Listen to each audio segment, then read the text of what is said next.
Hey everybody and welcome back. In today's video, although I may sound a bit optimistic, I'm going through an objective and subjective, mostly negative review of the Fiverr platform from a seller's perspective. I'm hoping to kind of explain why I think Fiverr is not only frustrating a lot of sellers, but is really just making it more difficult for individuals to provide a good service. So let's go ahead and jump straight in with some data-driven insight. Now, the first thing to note is you'll see that I put this video out. It's becoming eligible to be a Fiverr top-rated seller. So I put this video out on February 13th, 2025. It is now April 16th, 2025, so just over 2 months later. Now, in that video, which you'll see I had this screenshot here, there were 371 unique clients, and then you'll see my rating and response rate here, and the success score was a 9, meaning I was eligible for the top-rated evaluation.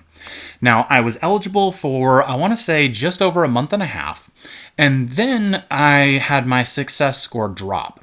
Now, I was really confused by this because I had a couple of additional unique clients, but in addition to the unique clients, I had just more orders in general.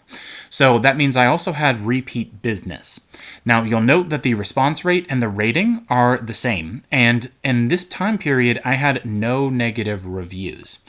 So what I've done here is I've actually pulled up my reviews and I've broken them down into categories. Now, if you pay attention to the most recent filter and the rating, you'll see I have the 5-star, the 4-star, the 3-star, and the 1-star reviews. This is focusing on my mock interview gig because that's where the majority of the sales have been. Now, since becoming a Fiverr top-rated seller, you'll see if I look at that gig, the 5-star review count. So this is actually all of the reviews for the Fiverr account, not just that gig.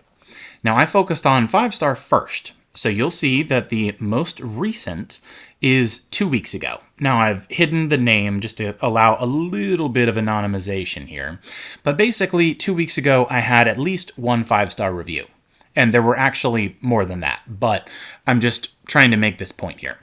Now, in this next tab, you'll see that we have the 4-star reviews, and the most recent was 10 months ago. This next tab, you'll see we have 3-star reviews. The most recent is 2 years ago. And then lastly, we have most recent, the 1-star reviews, which the most recent was 8 months ago. So I have had no reviews within the last 3 months. I've had no public reviews that are less than 5 stars for any of the gigs. Now, this is, again, for the last 2-ish months or so. Now, with the rating or the success score dropping, I reached out to Fiverr to express some frustration and kind of get some details on this. And essentially what I was told was the kind of generic runaround regarding, okay, you just need to work on services, offer the best service you can. Now, with Fiverr, there's a couple of things to note. So the success score is a little bit ambiguous. It's related to a variety of factors, but there's not really any singular way for you to understand how to improve it. For example, if you only have 5-star public reviews, so I reached out to Fiverr and they said buyers also provide internal reviews. So when you buy a service on Fiverr, you'll get to leave a public review as well as a private review. Now, the issue with this is since the seller doesn't get any of that private information, and since when I'm going into doing these orders, historically, I've always provided some extras. For example, if I do a mock interview, I'll provide extra time to give that 5-star service.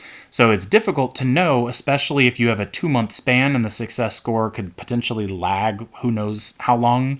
It could be very difficult for sellers to figure out, how do I improve this? If there's nothing but 5-star reviews since I became eligible for this top-rated status, and then I had repeat business as well, then I don't quite understand, essentially what area is there to improve. And you'll get generic advice like communication or something else, but it doesn't really give you anything to go off of. So this is just kind of a frustration that I think other Fiverr sellers are experiencing as well. And I think it can also be difficult for the buyers because really the seller doesn't know what to provide, so their only focus is really just on the actual metric and maybe not necessarily the quality of the service. I'd love to know your thoughts. Let me know in the comment box below.